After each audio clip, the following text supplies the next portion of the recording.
Hopefully there will be more than 5 people watching. How many people are watching right now? 2 people. Okay. Let's see. Last time we got about 20. Hopefully we'll get better this time. Right, so today we have 3 talks, and we'll have 1 surprise talk after the 3rd talk, so stay tuned. Right, let's start. So this is our Twitter account. You know the drill. You take pictures, you send them to this account, we retweet them, everyone gets new followers. It's really cool. All the videos that we are filming from the meetups, they go here to youtube.com/ReactNYC. I think we filmed almost all the React meetups there. A lot of really cool, good material there. Share it with your friends. We also have a Slack channel, and not just for ReactNYC meetup, but for all the meetup that are related to JavaScript and frontend in the city. That includes Anchor NYC, Vue NYC, TypeScript, and a bunch of others. So if you want to ask questions, hang with the cool kids, go to this link, and you'll get automatic invite. So raise your hand if you're here for the first time. Okay, every time we have 30 to 50% new people.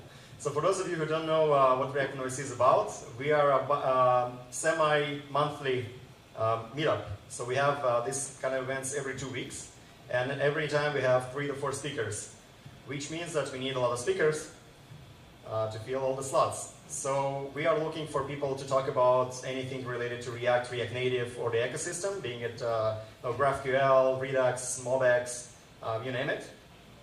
Share things that you do with your company, or the open source that you're working on, or just crazy ideas that you want to share with everyone.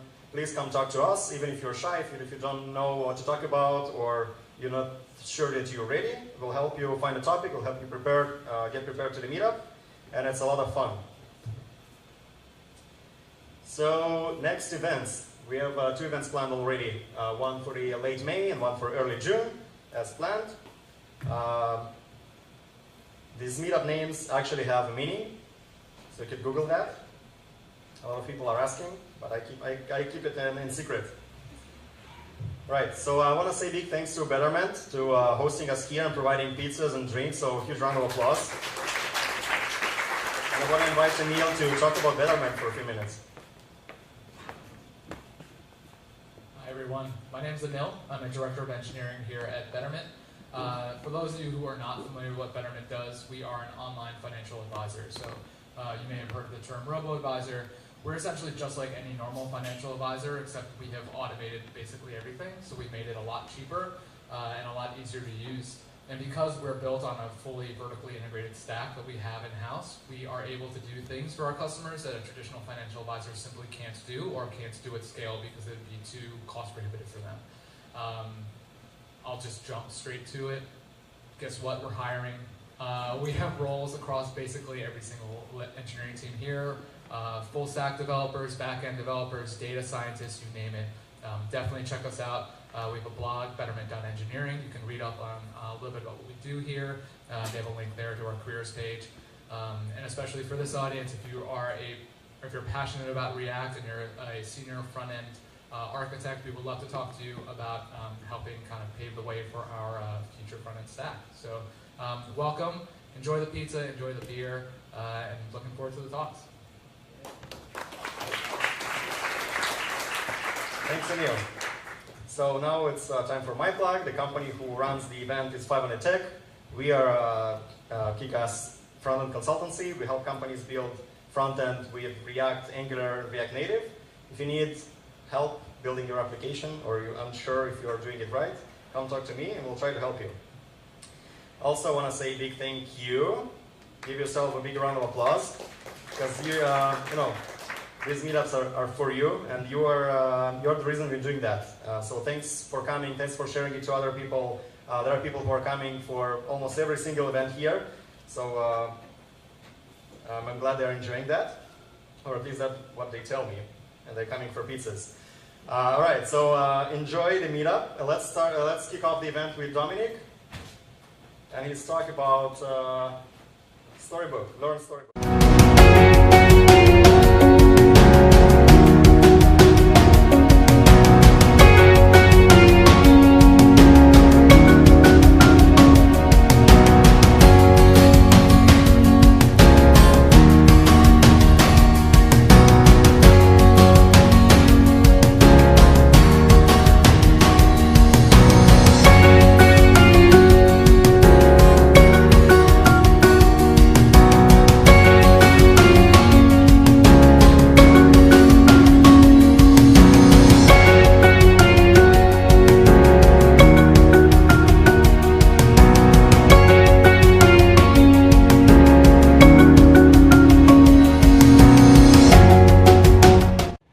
how's it going? I'm just going to wait for the cue from Roman here, but how are you?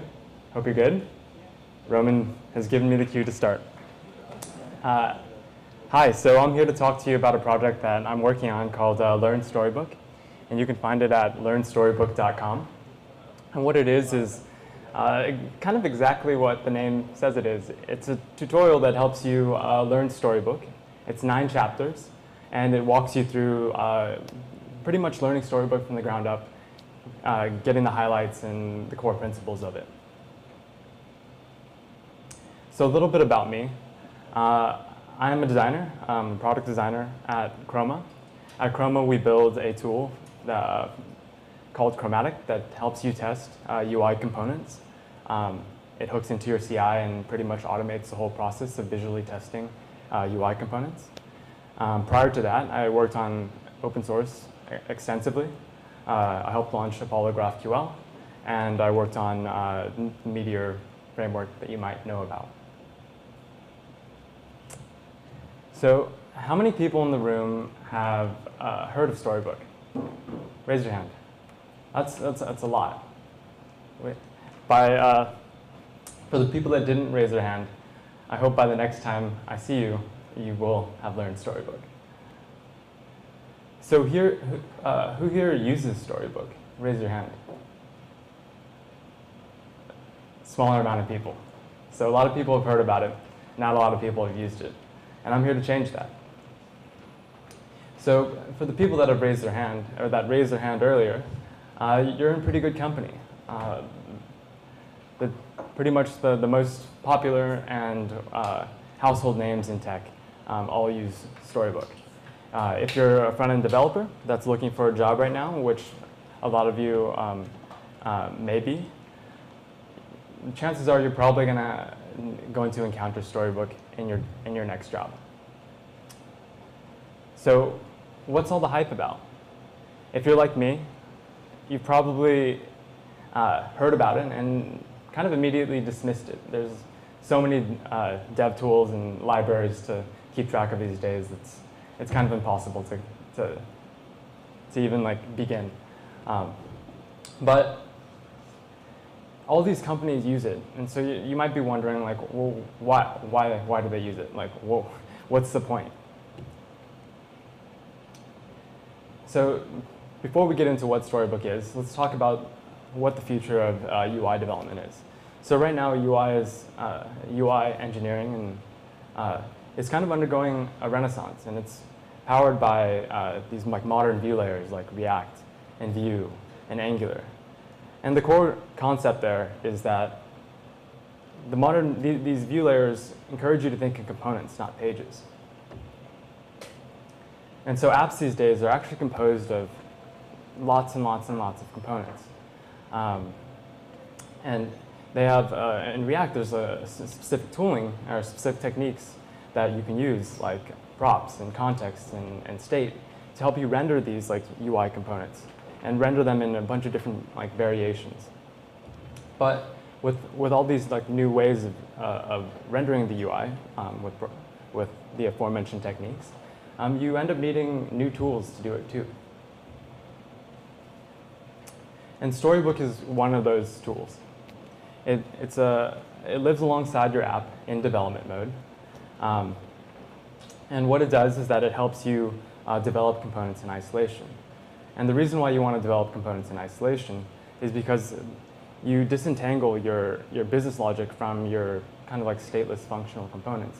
And in doing that, it helps you reason about them in much more intuitive ways. So the idea is that you pass your props and context and state to your component, and your component is responsible for rendering it, or Storybook is responsible for rendering your component using all that, the variations and data, and thus yielding thus allowing you to keep track of all the permutations that your component is supposed to support.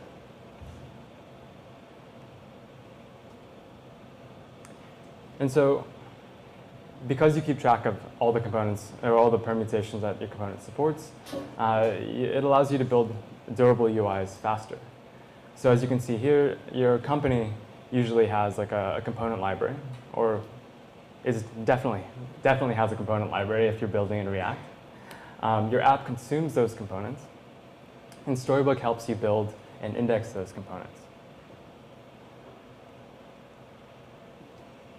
So you might want to try Storybook out, but what's like the best way to get started? Thankfully, I'm here, and I released a project called Learn Storybook. And what Learn Storybook is a tutorial that walks you through the basic Storybook techniques from the ground up. And we do that by walking you through building a UI from scratch. So Taskbox is like an Asana-like UI, and you'll be building what you see on the screen from the smallest component out to the screen. And along the way, you'll have code commits to help you stay in sync. In addition to that, it goes over this technique called component-driven development. What component-driven development is that it's a technique that builds UIs from the bottom up, starting with components and ending at screens. And in doing that, you're able to scale the complexity that you're faced with at each level.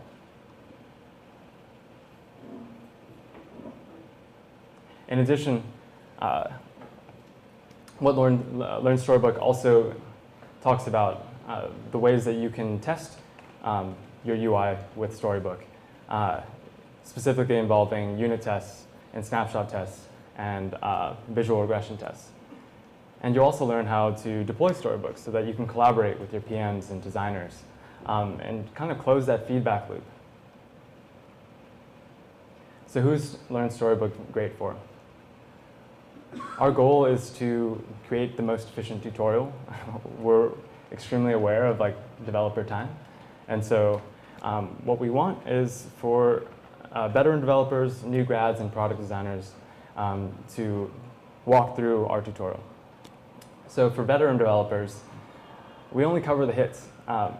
You can kind of think about it as like the Cliff's Notes for this tool. In about 2 hours, you're going to learn everything that you need to know. For new grads, as I said earlier, a lot of the companies that you want to be hired at, or you're going to be hired at, use this tool. It kind of behooves you to learn. And for product designers, if you want to learn about the nuts and bolts of building a UI component library from scratch, there's no better tool to do that. So since launch, about 30 days ago, we've had an enormous reception from the React community. 3,500 unique developers, 208 GitHub stars, 14 merge pull requests, 8 contributors, and 2 languages now. And I started this project with one of my colleagues, Tom Coleman, and we were quickly joined by a lot of contributors, and who all share the same goal, which is kind of promoting this idea of componentized development to the world. And the thing is, we also need your help. The easiest way that you can help is just by using the site, learning Storybook. And that would kind of validate what are our goals. You can also start on GitHub and share it with your colleagues. If you're particularly motivated, or if you want to dip your toes into open source, you can contribute back to Learn Storybook. If you follow this link right here, learnstorybook.com/contribute. And there you'll find instructions for how, what types of contributions that we're looking for. Things like copy editing, really basic, all the way out to writing new chapters that talk about the best practices in component development. And also maybe even porting it to other view layers like Vue and React, or like Vue and Angular. So that concludes my presentation. I hope you guys check out learnstorybook.com. It's open source. I'm doing it here out of because I love it, but I encourage you to check it out too.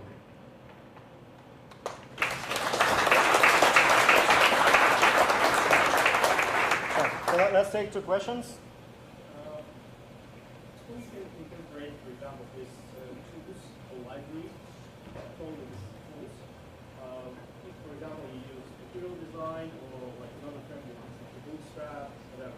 Yeah. Or you can back or change this storybook with styling, which you would like to see your application with external framework. So repeat the question. Okay, so I think the question is, how do you incorporate a kind of like a ready-made component library like Material UI or Bootstrap into something like Storybook? And the cool thing is Storybook is kind of like a container for all of the components that you get for free from Bootstrap. And your job, as you kind of can customize and develop a top Bootstrap, like your own custom theme for Bootstrap, is to put those components into Storybook, where they then get showcased.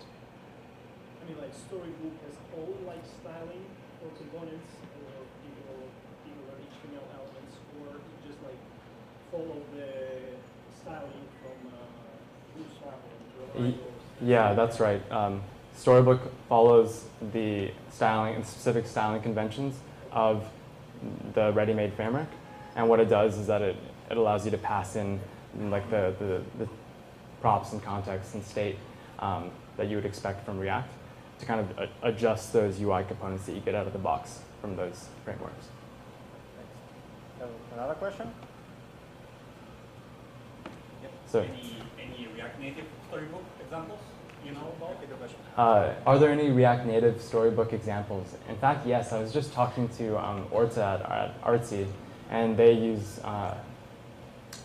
React Native with Storybooks. So it's there. The cool thing about it is that there's a hell of a lot of people contributing back to that project. I think it has 22,000 GitHub stars, and there's an active team of contributors that are just working to make that project even better. So yeah. Thank you. Thank you. Right. So let's continue with Rachel.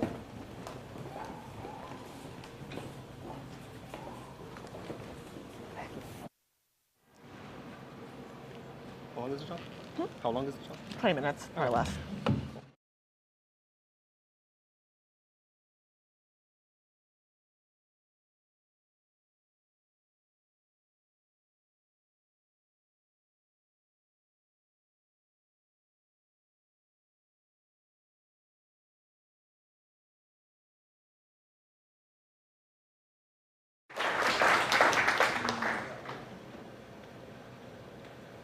So how do I do this? Yeah, just do this. Okay.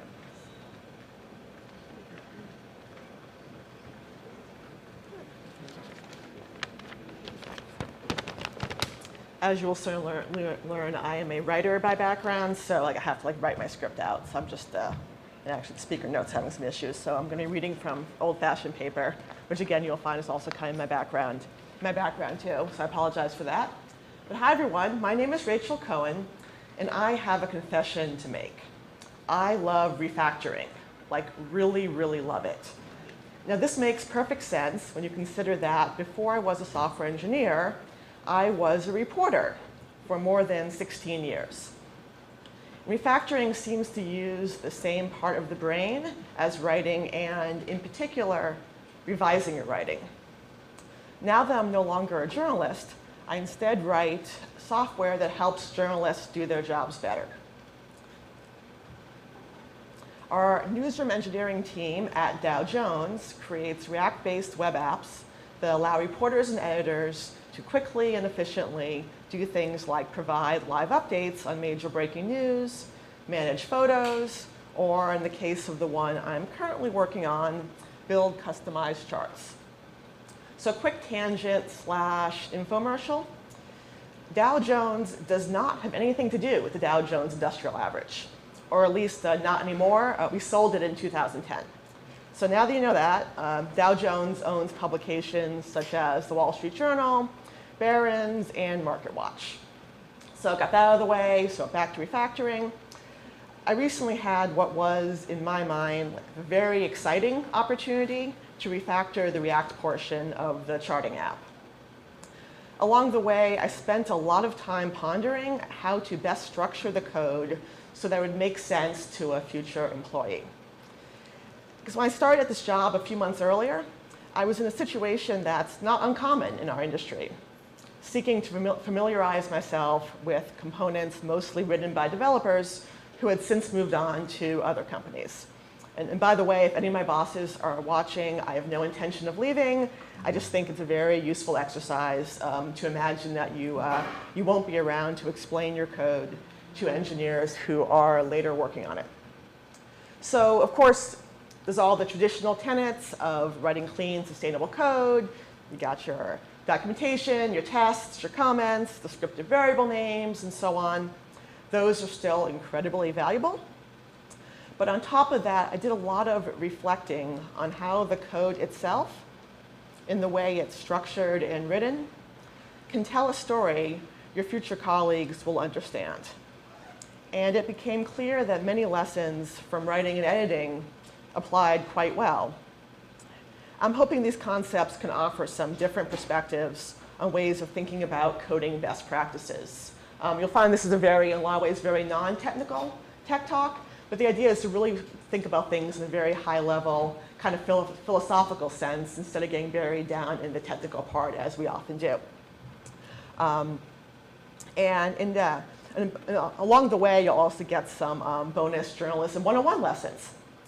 And while most of these helpful hints should apply to all sorts of frameworks and languages, React seems a particularly good fit, because when used right, it really comes close to telling a story in plain English. So first off is an adage I tried to follow in my reporting days in conceiving story ideas. That smaller is better. In this case, that means the smaller the topic, the more engaging the article. So quick mini journalism lesson. Imagine you're going to write something about Wikipedia. Now, you could do essentially a Wikipedia-esque article about Wikipedia, briefly touching on everything from the origins of the site to the ethical conundrums it raises. But would you rather read that, or would you rather read the 15 people who keep Wikipedia's editors from killing each other? I'm going to guess the answer is the second one, because when a topic is narrowly defined, it just flows in a way that is intuitive to follow. Humans are natural storytellers, and we have certain instinctive expectations of how a good story should unfold. With that said, when you're writing a React component, it's not like you're concerned about entertaining your fellow engineers with your code. But what matters here is thinking about each component as a coherent story that your reader, in this case, another developer, can seamlessly grasp. Obviously, this is not a new revelation that smaller is better in React, but it's often a challenge to determine how small is small enough or too small. And I hope that thinking about it this way, can help answer that question better.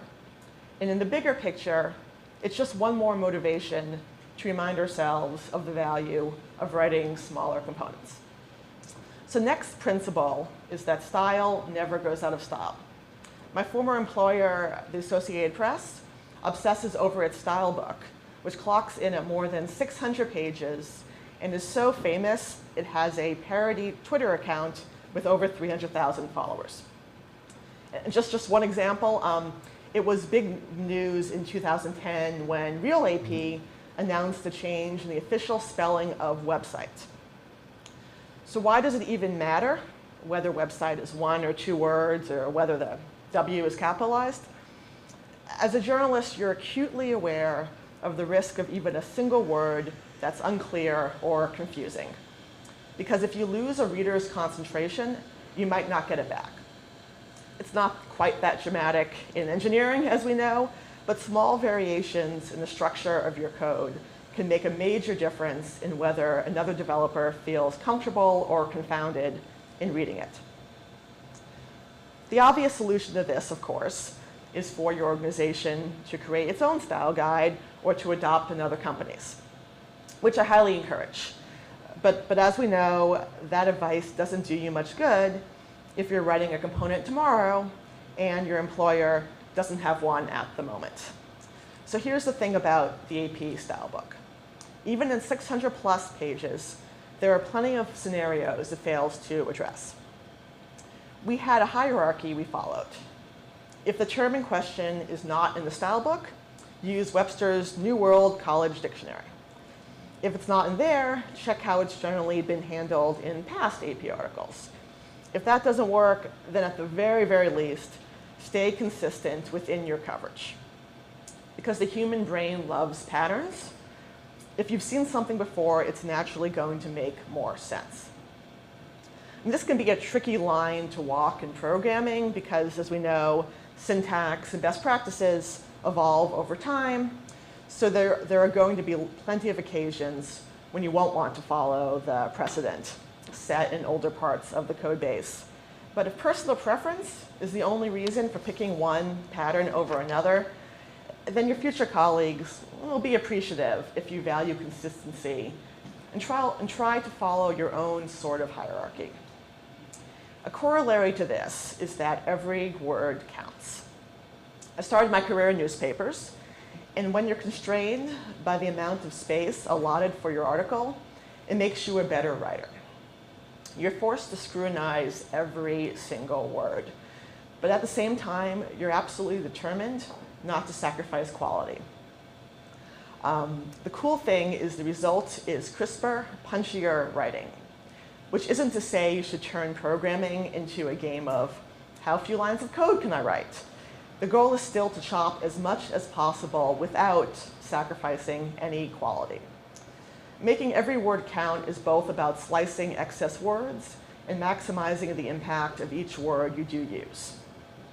So if you can humor me while I go off on a little tangent from my Cub reporter days, one of my good friends, who was also a young journalist at the same paper, for some reason thought it was really funny to give me a hard time if I ever used an excessively fancy word in one of my articles, which is kind of weird. But the thing was, it really did make me a better writer. I would totally catch myself and think, is this a word he'd make fun of? And you know what? Not using that word almost always made my writing better. So we got another quick mini journalism lesson. If you remember our story about Wikipedia from before, which of these opening passages would draw you in? And so yeah, the last one is the real one from the article. The first two are fake. The fake ones are obviously kind of extreme examples, and I had too much fun with the thesaurus. But the point is, make the most out of each word by choosing the right one wisely. And choosing wisely usually does not mean choosing the biggest one. So back to code and how we apply that there. If the syntax or pattern you choose serves a concrete purpose, then it's usually going to make your code clearer to another developer. But if you're just showing off, you're probably just confusing them. So I hope from now on, you can each have a little voice in your head that starts mocking you if you start getting a little too fancy with your code. So you may have noticed that a lot of the journalistic examples are less about the initial act of writing and more about revising existing writing. As a reporter, I always felt like the revision process was kind of a secret formula that magically made the intimidating process of writing far easier. If I could just get something, anything, on the screen, no matter how deficient or disjointed or disorganized, it was much simpler to look at what was already there and figure out how to improve it. So in case you're curious, this is what the track changes look like for the script I wrote for this talk. And I can show you that the new components I write now are at first really, really ugly. We're talking one giant component with lots of redundant code. So yeah, the one on the left is an early version. The one on the right is, I think, how it looks now. I'm still working on this particular component. I'd rather not spend too much time optimizing until I'm far enough along to feel comfortable that the basic structure of the components won't change. To which you've probably spent the last 10 minutes or so thinking, I realize that refactoring is a wonderful thing to do, but more often than not, there just isn't the time to do it because, you know, deadlines. All I can say is that at AP, we frequently had only a few minutes, like not days, not hours, minutes, to write a story when breaking news happened. Even then, I always did at least a quick self-edit before an article was published. It came down to a mentality, viewing revision as part of writing instead of seeing them as two separate things. Doing it effectively under deadline took plenty of practicing and iterating on that process, time after time after time. But that follows naturally once you consider it an indispensable part of the process. And the same is true for writing and refactoring code. So I think a lot of these things are concepts that we all do get taught as engineers. But I think, again, a lot of times we don't necessarily follow them, even though we know what we should be doing. So I think this is just another way to think about all these things, that sometimes maybe this might be the little way of conceptualizing it that might make it actually click a little bit better when you're trying to think about ways to create your code in the first place, but in particular to refactor. So now is the part where I tell you we're hiring. So feel free to tweet at me if you want to talk refactoring code or revising writing, or if you're wondering why a former reporter has such a sparse Twitter account. And thank you very much, and I can do questions if we have questions, I guess.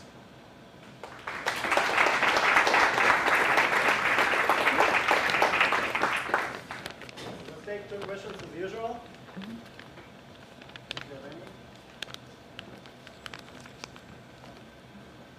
Yeah, go ahead. Yeah, what's the stack currently at Dow Jones? Yeah, so we're generally, Repeat the question.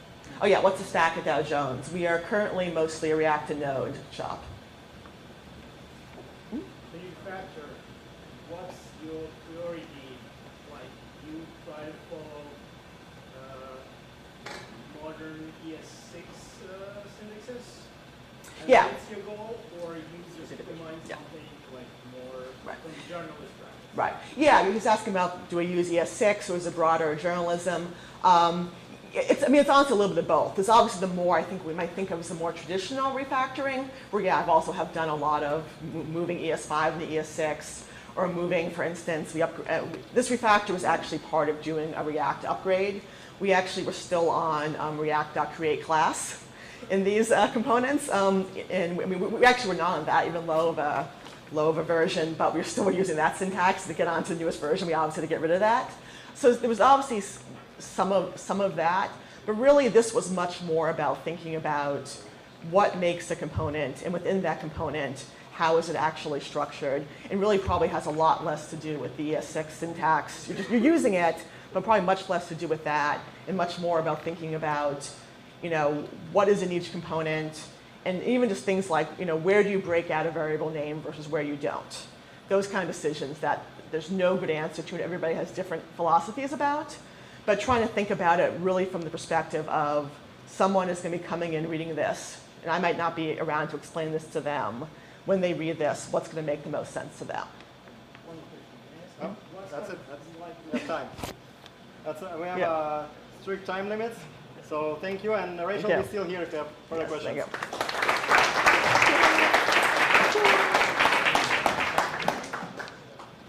Thank you. Thanks. Oh, you just want to grab Thank your you. from me. Yes. Wait, we have a break. And then Oh, you can grab your mic. yeah. Awesome job. That was very Thank cool. you.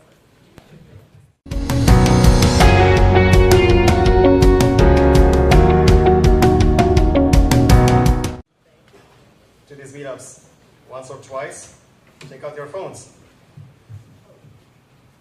So we have this tradition at ReactNYC to ask you questions. That way we can actually force you to answer questions that are important to us, because no one leaves. And also, this way we can improve Meetup and think of new cool things that we are doing for the community. So the only thing you need to do is you need to take out your phone, go to kahoot.it, and enter this game pin. And we'll have about like 8 or 9 questions. They're funny. What was that? And it has really cool music. And as usual, we have the prize for a person who will break this UI with a name element. So if you're able to crash the system, you get a special prize.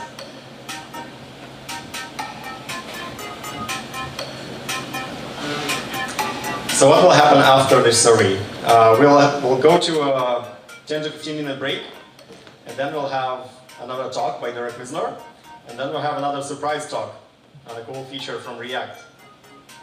I'm not going to spoil it for you, but it will be super interesting and super fun, so it'll be worth staying. And if you're wondering, we have about 6 people watching the live stream, which is super cool. Hi everyone who's watching the live stream. You're one of them. 5 people. 5 people now. Should share it with your friends there. Okay, let's see if there are any interesting names. False.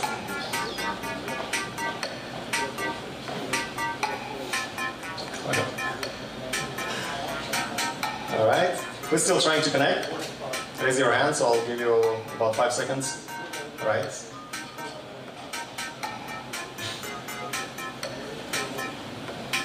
Russian humor.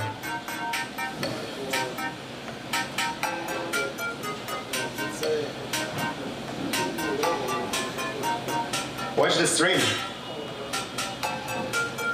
Oh, I think there's a limit for the number of characters you could put in there.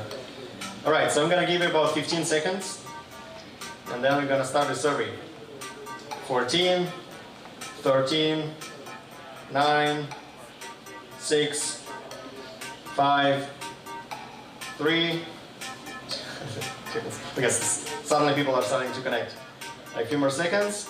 Raise your hand high if you're still trying and really, really want to participate. All right, so I'm doing that. 8 questions.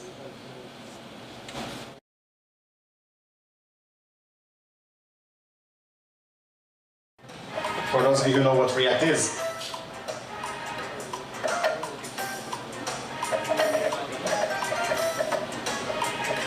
It should be easy for most of you.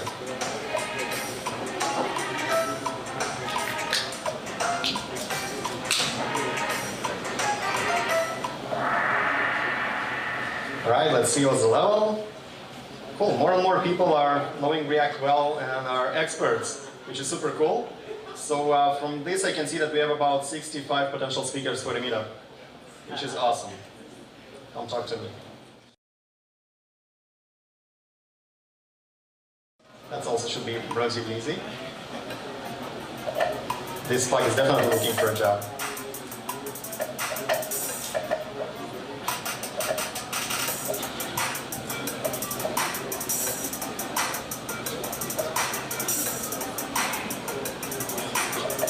Right?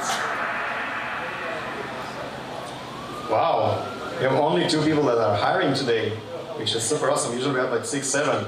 Raise your hands. What? There's 3. It says 2. You press the wrong button. All right.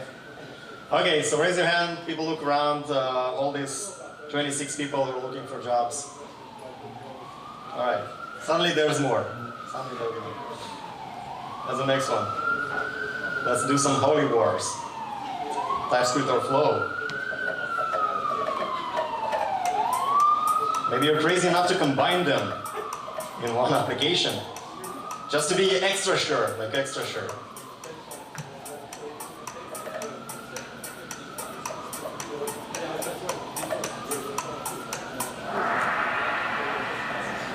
Both. One person. So that would probably be an interesting talk. Like how to combine TypeScript and Flow, or why to combine TypeScript and Flow. All right, neither. Why don't you just use plain JavaScript? Shame on you. Okay, what's your front-end text coverage? What's? Let's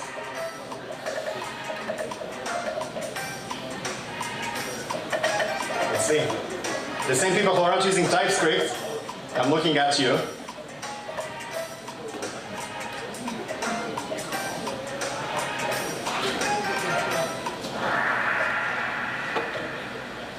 Ouch. And we use your application every day. You see? And that's why we have problems. All right? Over 9,000. Interesting. ReactNYC live stream. Yes. That's like general feelings. I don't know what do you feel about that. Should we do that?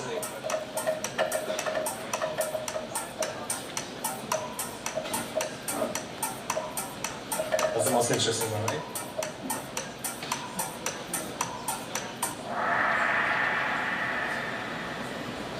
People desperately need this Wi-Fi.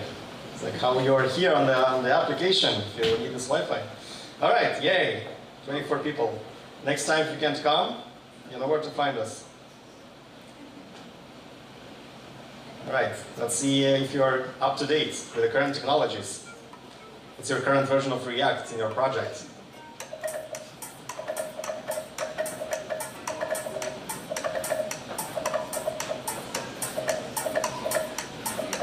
Oh, Facebook runs off master.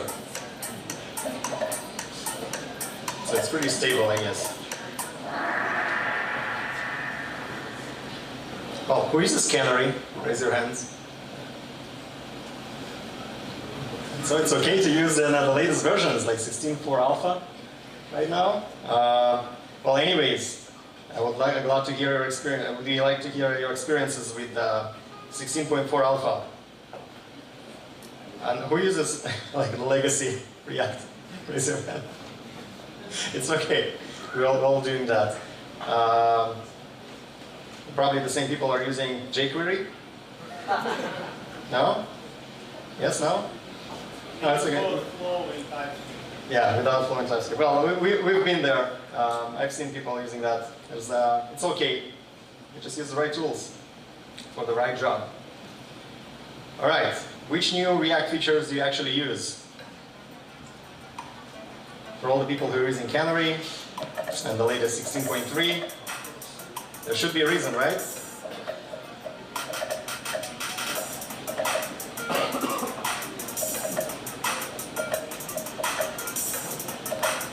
You can actually select multiple ones. Too late. All right, error boundaries are cool. New context API. You shouldn't use context. I told you, you shouldn't use context. Probably the same people who are not using TypeScript and Flow. So let's put everything on the context next. Global variables for the win. I'm kidding. Sometimes you need it. Okay, interesting. And the question when we check the honesty of the people who are coming to the event. What is the real, true reason? What is the drive that brings you here from Connecticut, from New Jersey, from Staten Island? Sorry for you. Anyone's here from the Staten Island. All right. There's usually about 9 to 10 people who are honest, which is okay. But the pizza is great, right? Cool. Well, thank you so much for taking part in the survey. Let's take about 16-minute break.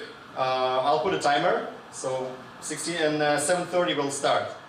All right. So take your time. There's still some pizza left. There's still some beverages left, some beers. The restrooms are back there. And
You see it? You hear it? Testing. All right. Awesome. Give a round of applause for Derek.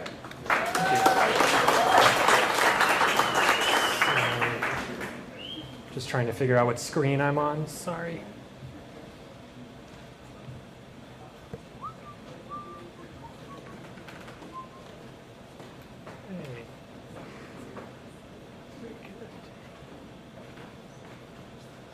Oh no.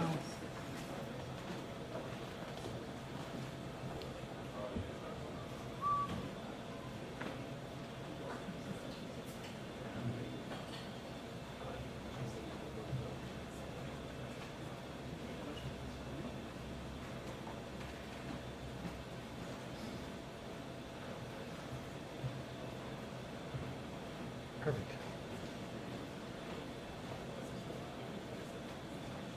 Okay, thank you. Sorry, thank you for bearing with me. Hello, I'm Derek. I am here today to talk about security concerns for single-page apps and to hopefully convince you that the internet is a really terrifying place. But first, thank you to 500Tech. Thank you to Betterment for hosting us and all of my retirement money. So this is me. I'm Derek. I am a staff software engineer at Transfix. We're hiring. We do kind of very neat things, I think, with software in the logistics industry. You should ask us. There's a few of us here. You should ask us about them. Also, we're hiring. Did I say that? The internet is a great invention. It really has changed our lives kind of in countless positive ways, but it has a dark side. Privacy in the form of yours and your customers' data really is lost, leaving us all at risk from shady individuals and companies and security agencies. So this presentation today, we're going to take two different approaches. I'm going to talk about the first way we at Transfix kind of handle some of these concerns with kind of this like top-down, holistic, framework agnostic direction. And then I'm also going to go dive into some kind of JavaScript and React-specific issues and ways to improve and hopefully prevent some of those. So we are an AWS shop at Transfix. So I'm going to talk about this AWS tool or a couple of tools that we use. They kind of give us a lot of these security things kind of out of the box, like this DDoS protection, cross-site scripting protection, SQL injection prevention, all out of the box. But today I'm going to talk about CloudFront and what's called Lambda at Edge events. And this is the way that, like I said, we handle things. So basically, all that this is just Lambda. We all know what Lambda functions are. If not, they're just functions that run serverless or on somebody else's server, basically. The Lambda at Edge events, however, run at 4 different edge, or all the edge locations, but 4 different CloudFront events that will trigger these. Here's a diagram. So the very first one, you can imagine a user entering your site. They trigger the very first one, the viewer request event.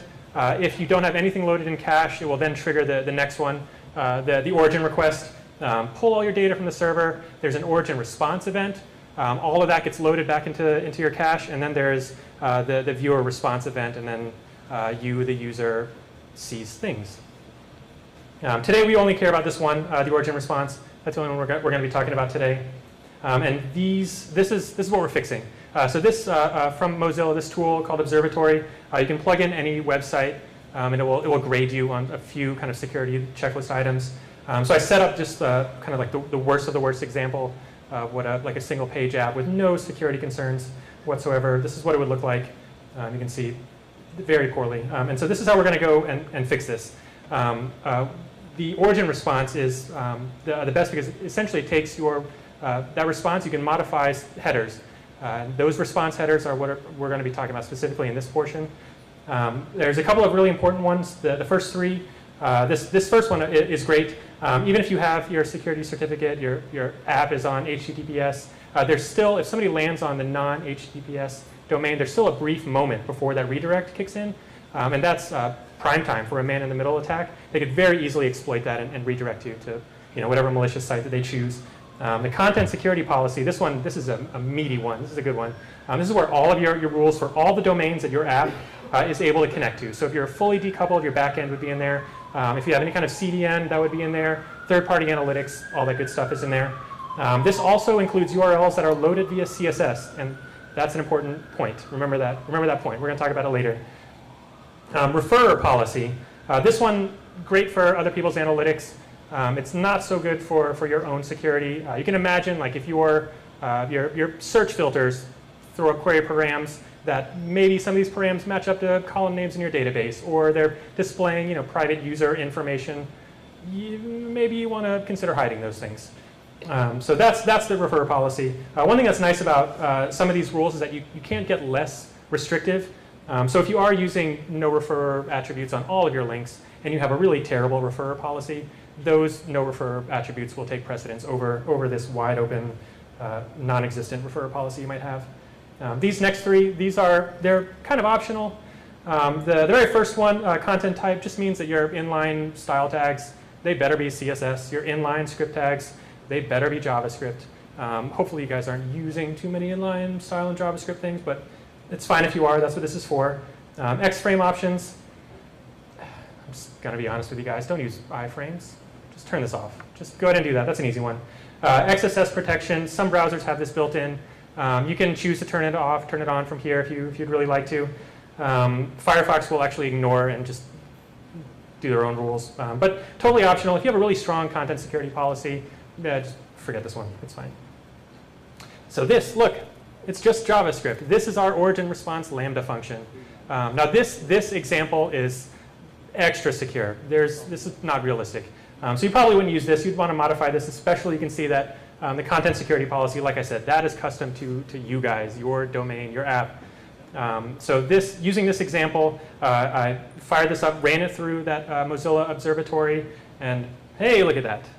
Amazing. How wonderful is that? We did so well with this super strict policy. I just wanted to point this out. We got some extra credit. I was very proud of this.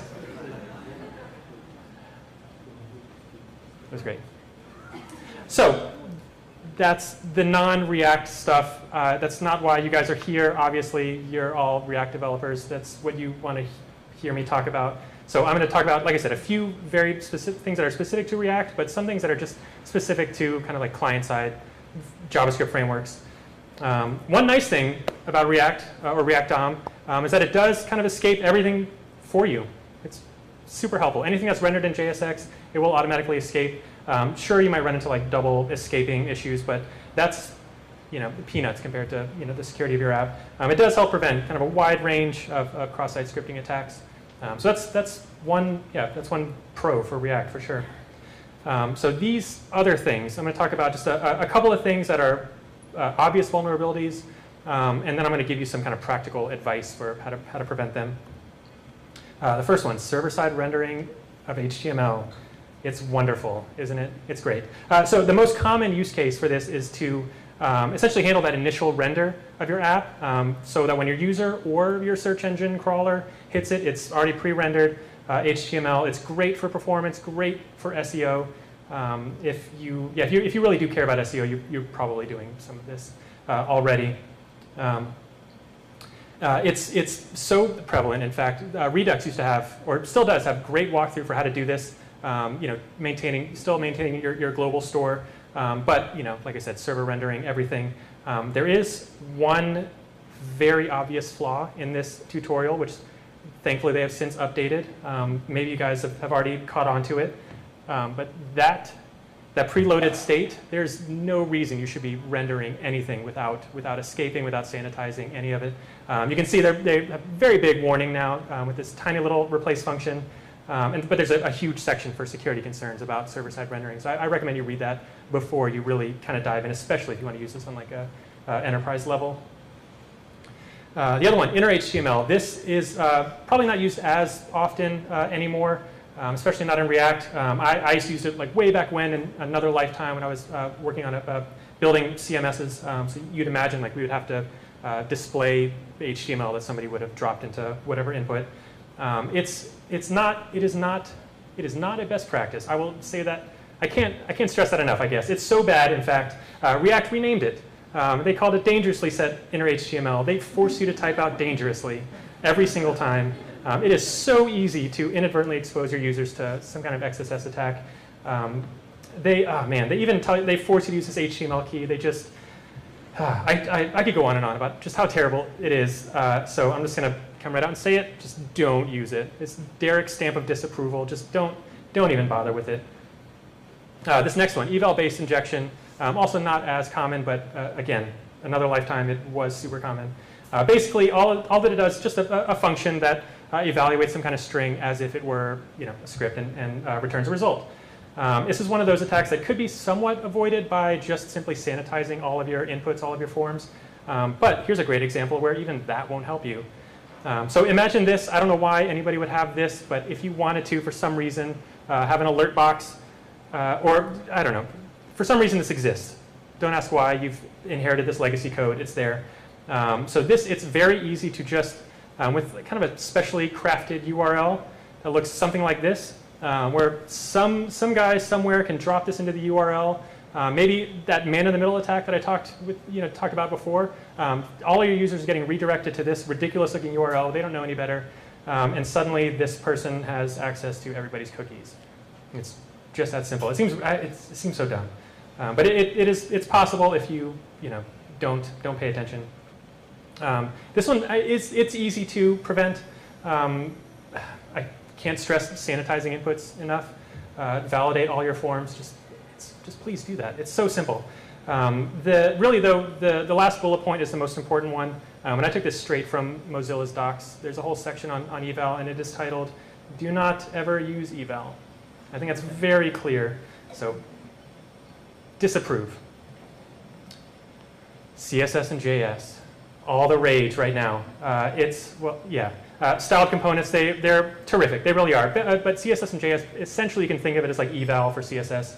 Takes everything, just evaluates it, throws it in as if it were CSS. There are safe ways to do it. The style prop, if you use plain old dumb inline styles, anything you put into a style object is safe. That's fine. But if you are using inline styles, well, you shouldn't. But if you had to, the style prop is safe, so rest easy. And I know what you're probably thinking, like it is just CSS. It's dumb. It's just CSS. It's so simple. You're wrong. CSS is awesome. Number two, check this out. Say you've got like some kind of like theme editor, whatever. You can allow people to drop in hex codes, and then you're just going to take that hex code, not sanitize any of it, and just throw it straight into this form or onto this page.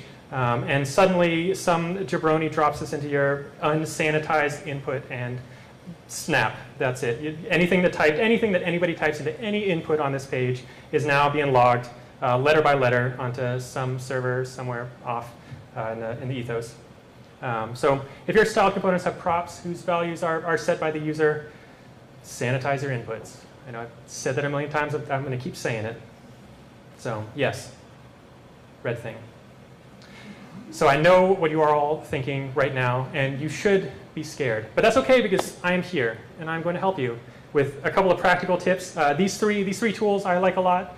I'm going to start kind of like the top down. So very general, very broad, and then we're going to move down into more specific kind of tools. And I'm putting all these links on the very last slide, by the way, so you guys don't worry about missing out on any of these pictures. So if, for example, you're not able to modify your HTTP responses because, like I said, somebody else owns whatever deployment techniques. DevOps has kept it locked down. You can use a tool that I really like, React Helmet. It's especially great for server-side rendering and React Native. It's also somewhat helpful for anything that renders on the client side. But basically, all those headers that I was talking about earlier, you can throw most of them in as meta tags in your entry, your apps entry. And just let React Helmet kind of render the rest for you. Another one that I really like, this Sanitize tool that Yahoo created. This top example, this type of input unsanitized would have caused kind of any inline script to terminate, which essentially frees up some user to run their own stuff. You could, maybe you could stringify this. You might be thinking that, but sometimes like you can't just stringify and send a string, an unsafe string to the back end especially. So you need to escape everything. That's what this tool does. Escapes on a broad range, everything. You throw that into some middleware somewhere and go about your day. It'd be great. This other one is a lot more flexible, but also it's a bit more tedious. It's also from Yahoo. It's just called XSS filter. There's a whole suite of functions that they built. You throw them on, this example, you can put them directly on the value prop on an input if you really wanted to. But you'll just have to read through it because there's just an infinite number of things you can double check.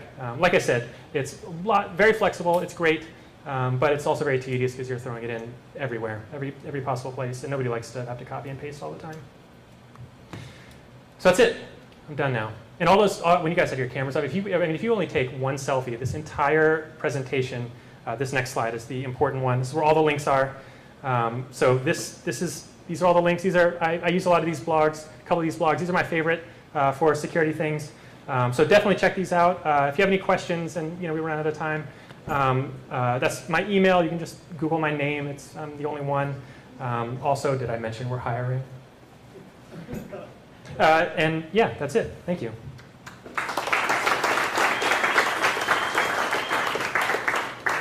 All right, let's take 2 questions. Yep. What about CSS modules?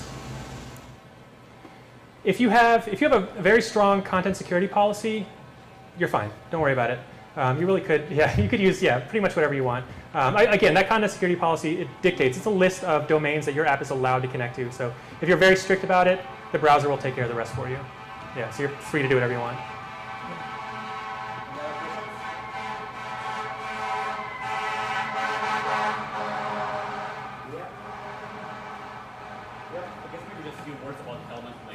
Yeah. Magically does everything for you. Yeah. So you can sleep. Yeah. He asked about React Helmet. Does it just magically do everything for you?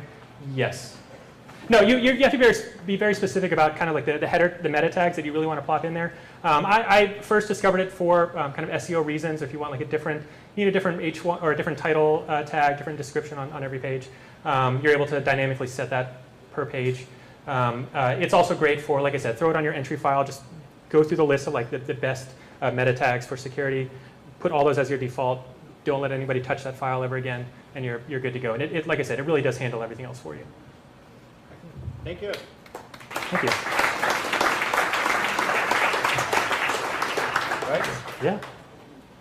Cool. Thanks. That's for you. Awesome. Thanks. So we'll have our last talk for today, surprise talk by Neil Kaufman. So we started a panel on surprise talks. Who's seen the surprise talk last time? Cool, awesome. So give a round of applause.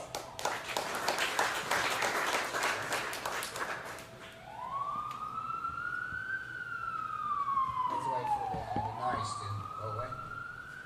Mic is on. It's on.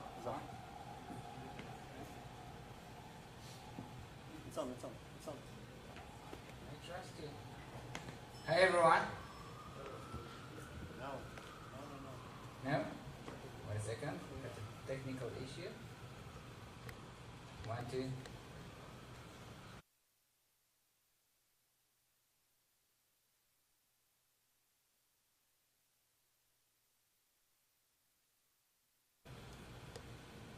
Try to solve that.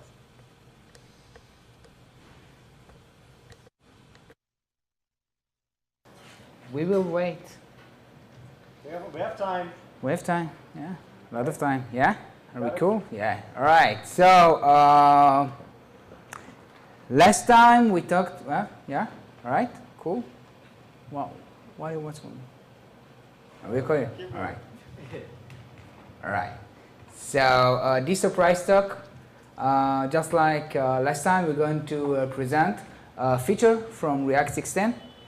So it's going to be fun and easy, and hopefully most of you will learn something new about it. So today I'm going to talk about error boundaries in real life, but I want to start with something else. If you've seen one of my talks lately, I'm using a lot of horses in my slides, and recently I got a lot of complaints from organizations who care about horses and horses' rights. And someone even told me that because I live in New Jersey, it's against the law to laugh about horses. So I want to apologize if you record this, yeah? if I ever hurt someone by using horses in my slides. The truth is that I like horses. Actually, my mother was a horse, so I was raised by horses. This is a real picture of me. But yeah, so today we're not going to talk about horses. I'm going to use kids.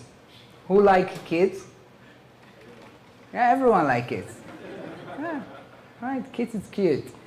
Kids are cute when kids play together. They're cute, they're nice, they're happy, but there is a problem with kids. All right, not everything perfect with kids. Kids get sick. Yeah, that's a non-issue.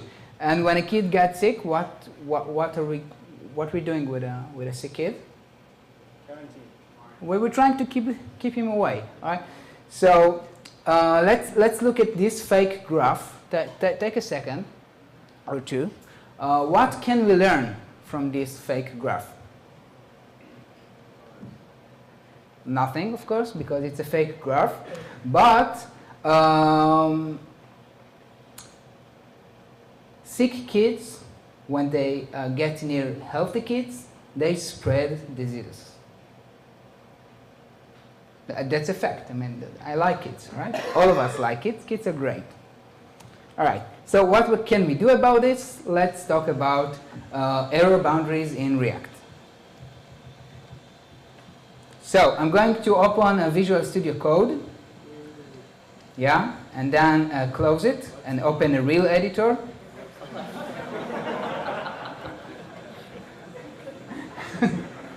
Who's using Visual Studio Code? Why? Why? A volunteer to tell me why he's using Visual Studio Code. Yes, please. Excuse me? Extensions. All right. Now the real reason. Another one, please. Someone? Everyone use Visual Studio Code and happy about it? You're not happy about it? I'm happy. It's fast. You know what's happened right now? I've got a free license of Webstone, and you are not going to get it because all of you are happy with Visual Studio Code. So earlier on the next meetup, we've got a raffle about a free license. I'm not kidding. If you're happy, stuck with it. All right, cool. I've got here a simple React app. All right. So we talked about kids. Let's import some components. Can you see the code up there? All right, cool. So let's import some pre-made component from the playground. Where I put it? Oh, no. Components, and I've got here my playground, and I'm going to import a slide, I'm going to import a pool, and I'm going to import a swing. And we're going to render them. Yep, thank you. It's much better without the light, I think. Yeah? Yeah, cool. So let's import those components. Pool, swing, slide, and back to the browser. We've got a playground. All right? Cool. Now let's build a kid component.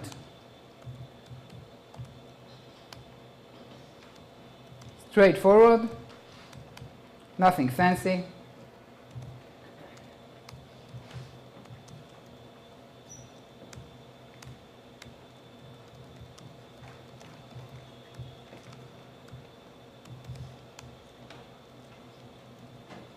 I'm going to create a class and not a pure component, and there is a reason. We'll see it in a second. Let's render something. So it's going to be just, I don't know, an image tag. Let's take a boy or a girl. Girl, it's better. Girl, PNG. Yeah? So we've got a playground, and we've got a kid. Let's try to render the kid inside, I don't know, near the swing.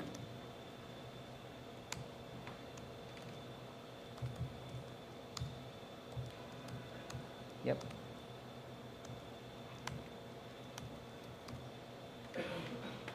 All right, but this kid is sick, which is as we all agree, dangerous because all the other healthy kids can catch his disease.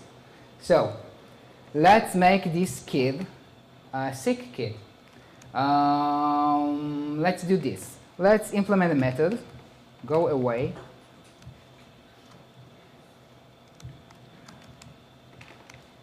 And this go away method, we just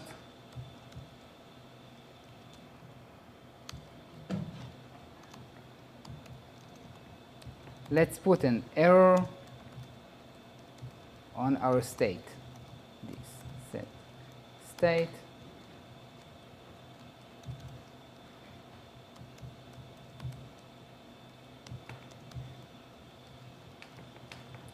And if you see something wrong, let me know. It will save us some time. And let's say that if we want when we click on the kid, we want him to go away, but instead it's throwing an error.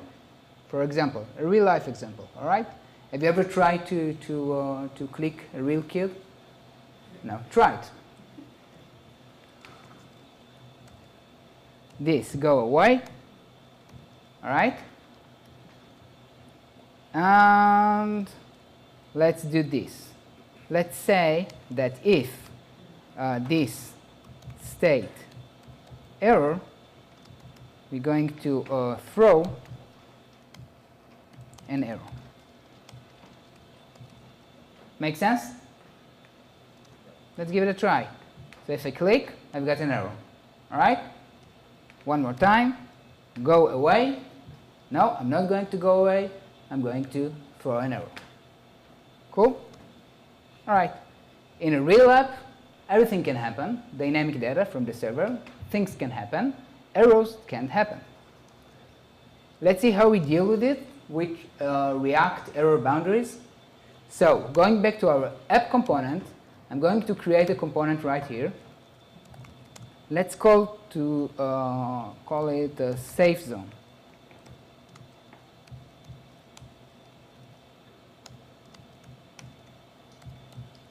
And inside the safe zone, we've got a render, and we're going to return by default these props children,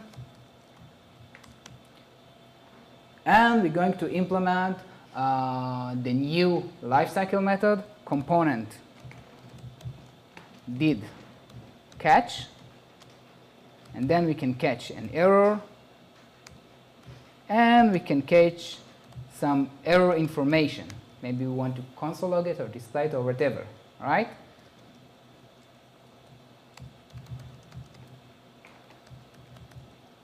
I'm going to create a null error on my state. This set state, and if there is an error, let's put it on the state. Make sense? If this state error, let's try to recover. Instead of returning these prop children, let's return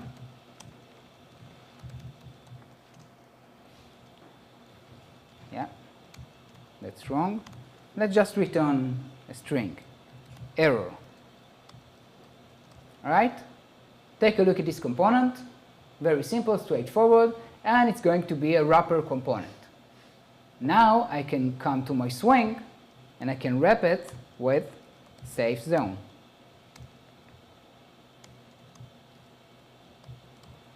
Which means that I'm expecting that if an error will occur right here in the safe zone component that implemented the component did catch will be able to catch this error and render an alternative instead of my component. All right? Now, if we try to use it right now, it's not going to work. It's worked for a second, that's it. Because if you really want to test it, you need to build a production build. So let's take our app.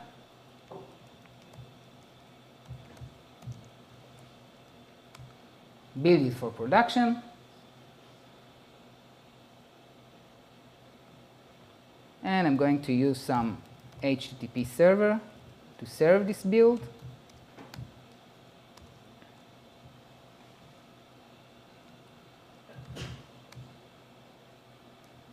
We've got a swing, we've got a sick kid, we want to click him to let him go away, and we solve the problem locally without crashing our app.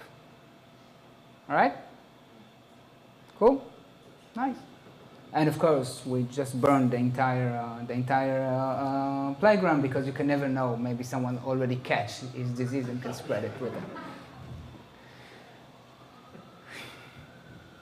This is React error boundaries. Like the rest of the new features in React and React in general, easy to use, straightforward, powerful, all right? Sometimes you just need to use it to write it down to see how easy it is. Before I will answer some questions, if you've got some questions, I'd like to say that error boundaries is not instead of using Redux. Thank you very much. That was me. I'm working at 5wlhTech together with Ilya. We're doing frontend. If you want to talk about frontend, come and talk with me. I've got a lot to tell you about frontend, kids, and horses. Thank you very much. Any questions? Yes, please. You need a microphone? No, why does it only work in production? Why do you need it in development? I will repeat the question. Why does it work only on production, not on development? I asked myself the same question, but then I realized that in development, it's a good thing that it doesn't work because I can deal with errors. I want to deal with errors. Everything is predictable. If I want to test my fallback component, I can do it without actually throwing an error. I don't really need it. This feature is built for unexpected errors. If your application fails while you're developing, you can fix it. If it fails while it's online, it's a different territory. Makes sense to me. Okay. All right? Good. Yes, please. What's up in the info? Repeat the question. What is this info? Information about the error. We can try to do this. Let's console log the info just for you to set. And I create another build. Actually, I don't have to build, but I already did.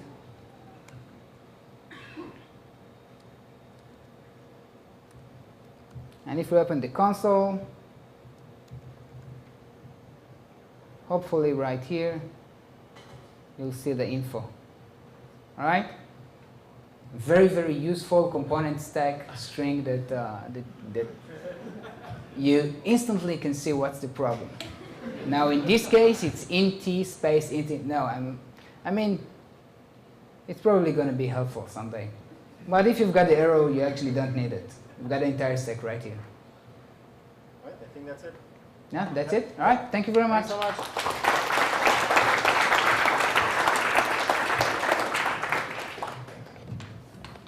I didn't hurt any horses today. Yeah, good. Just- That's a good thing. Just kids. That's good. Okay, thank you so much for coming. I hope all the sessions were helpful, at least some of them. I hope that you learned something new. Please take like the next half an hour to talk to people, find an idea for a new startup or whatever. And let's get out of the building by 8:40-ish.